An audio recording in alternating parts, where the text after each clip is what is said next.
Hey, check this out. You know what Eric asked me when I got into work this morning? I have no idea. What do you ask you? He asked me if I felt the earthquake last night. Earthquake? You gotta be kidding. I didn't feel an earthquake. I know, that's what I said. He told me it actually woke him up last night. You know, What? yeah, it was like it happened at like 4:42 in the morning, so we must have been sleeping. But I mean, it's possible that, even if we had been awake, we might not have felt it because, maybe it wasn't felt, this far north. But I mean, I thought he was pulling my leg when he first talked about it. Well, I guess that's not so far-fetched considering we live on a major fault line here.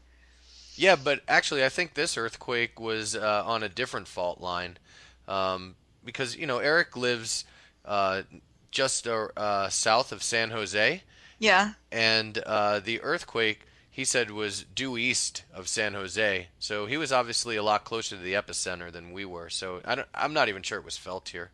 Yeah, that makes sense. Well, I've experienced quite a few earthquakes in the past several years, but I've been living here now a little over 2 years. I think I've only experienced one here. It was really strange too.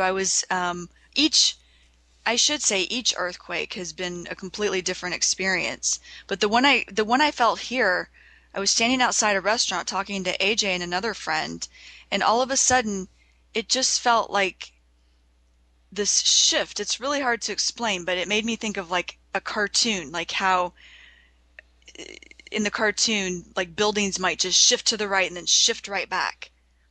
Yeah, without falling. Yeah, without falling. And I had no idea what was going on for a few minutes afterwards, and then I realized, oh, that must have been an earthquake.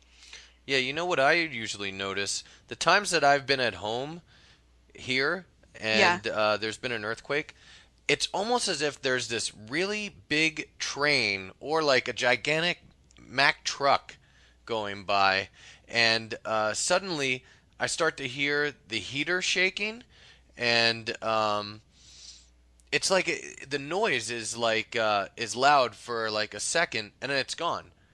So That's it's really so, weird. It's almost like the first couple of times I felt it, I wasn't even aware it was an earthquake while it was happening.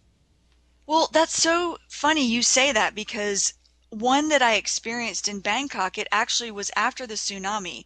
And so later I found out that it was aftershock from the tsunami. But anyway, I was in a building up on the ninth floor, and suddenly there was all this rattling, and I'm thinking to myself, it was so irrational. I'm thinking to myself, God, there's like a train going by, and I can't believe that this building is shaking so much from the train.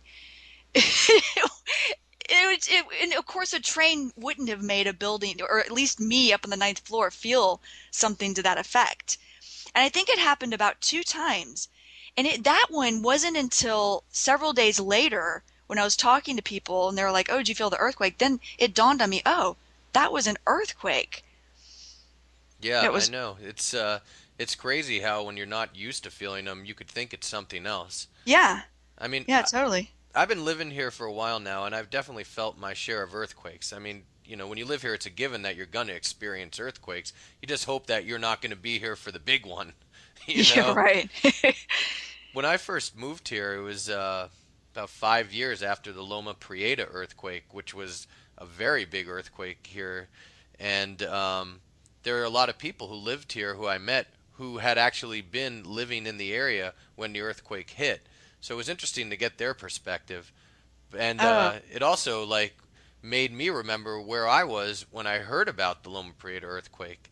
I was watching the World Series on TV, and it was taking place in San Francisco.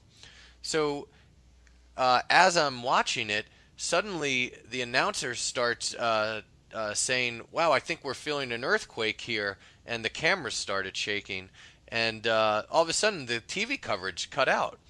So, I wanted to get a rundown what happened. So I turned to the news station, and within a few minutes, they were discussing this gigantic earthquake that had hit San Francisco, and they started showing pictures, maybe 30 minutes later, of these people who were trying to weed through the rubble of these buildings that had been like coming down. So I mean, it Oh, was pretty wow. scary. I'll tell you what, Yeah. you know. Yeah, well, the 3 months I was living in Japan, I experienced two. Both of those were very different from the one I'd experienced here, and also very different from the one in Bangkok. But one of them, I was actually up in my apartment, which was on the fifth floor of a building, and I was woken up at about 5 o'clock in the morning to the building swaying. And because earthquakes are like a dime a dozen in Japan, they've built a lot of their buildings to absorb the shock. So that's why it was swaying. It was a very surreal feel.